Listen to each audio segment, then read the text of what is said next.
everybody, it's Miss Jess. Today I'm going to read you the Three Little Pigs. Alright. Once upon a time there were three little pigs who went into the big world to build their homes and seek their fortunes. The first little pig did not like to work at all. He quickly built himself a house of straw. Then off he danced down the road to see how his brothers were getting along. And he danced and he sang, "I built my house of straw, I built my house of hay, I took my flute, I don't give a hoot, and play around all day." The second little pig was building himself a house too. He did not like to work any better than his brother, so he had decided to build a quick and easy house of sticks. Soon it was finished too. It was not a very strong little house, but at least the work was done. Now the second little pig was free to do what he liked. What he liked to do was play his fiddle and dance. So while the first little pig tooted his flute, the second little pig sawed away and on his fiddle, dancing as he played. And as he danced, he sang, "I built my house of sticks, I built my house of twigs, with a hey diddle diddle, I play on my fiddle and dance all kinds of jigs." Then off danced the two little pigs down the road together to see how their brother was getting along. The third little pig was a sober little pig. He was building a house too, but he was building his house of bricks. He did not mind hard work.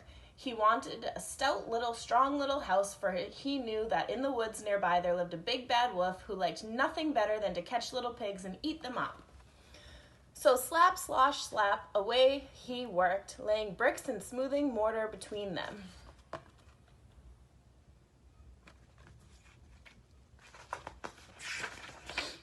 "Ha, ha, ha," laughed the first little pig when he saw his brother hard at work. "Ho, ho, ho," laughed the second little pig. "Come down and play with us," he called. But the busy little pig did not pause. Slap, slosh, slap went the bricks on mortar as he called them down. "I build my house of stones, I build my house of bricks. I have no chance to sing and dance, for work and play don't mix." "Ho, ho, ho, ha, ha, ha," laughed the two lazy little pigs, dancing along to the tune of the fiddle and the flute.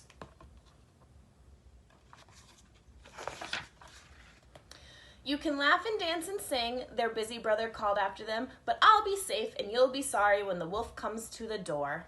"Ha, ha, ha, ho, ho, ho," laughed the two little pigs again, and they disappeared into the woods singing a merry tune. "Who's afraid of the big bad wolf? The big bad wolf, the big bad wolf. Who's afraid of the big bad wolf? Tra-la-la-la-la-la-la." Just as the first pig reached his door out of the woods, popped the big bad wolf. The little pig squealed with fright and slammed the door. Little pig, let me come in," cried the wolf. "Not by the hair of my chinny chin chin," said the pig. "Then I'll huff and I'll puff and I'll blow your house in," roared the wolf. And he did. He blew the little straw house all to pieces. Away raced the little pig to his brother's house of sticks. No sooner was he in the door when knock, knock, knock, there was a big bad wolf. But of course the little pigs would not let him come in.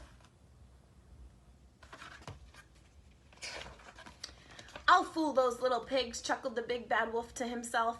Then he said out loud, "Those little pigs are too smart for me. I'm going home." He started off toward the deep woods, but he did not go far. He hid behind a big tree. Soon the door opened and the little pigs peeked out. There was no wolf in sight. "Ha, ha, ha, ho, ho, ho," laughed the two little pigs. "We fooled him."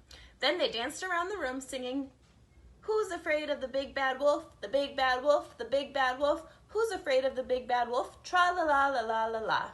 Soon there came another knock at the door. It was the big bad wolf again, but he had covered himself with sheepskin and was curled up in a big basket looking like a lamb.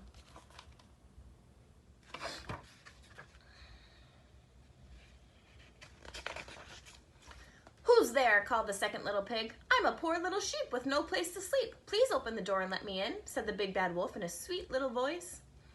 The little pig peeked through a crack of the door and he could see the wolf's big black paws and sharp fangs. "Not by the hair of my chinny chin chin. You can't fool us with that sheepskin," said the second little pig.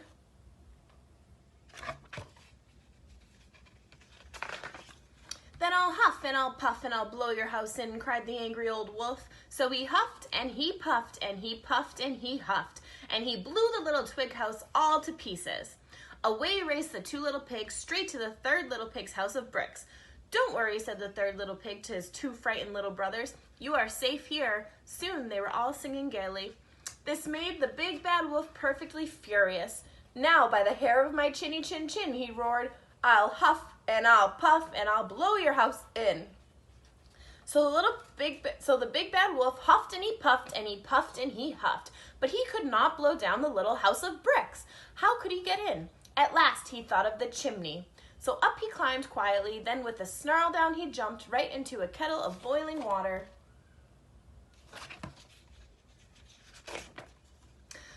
With a yelp of pain, he sprang straight up the chimney again and raced away from that little house as fast as he could go.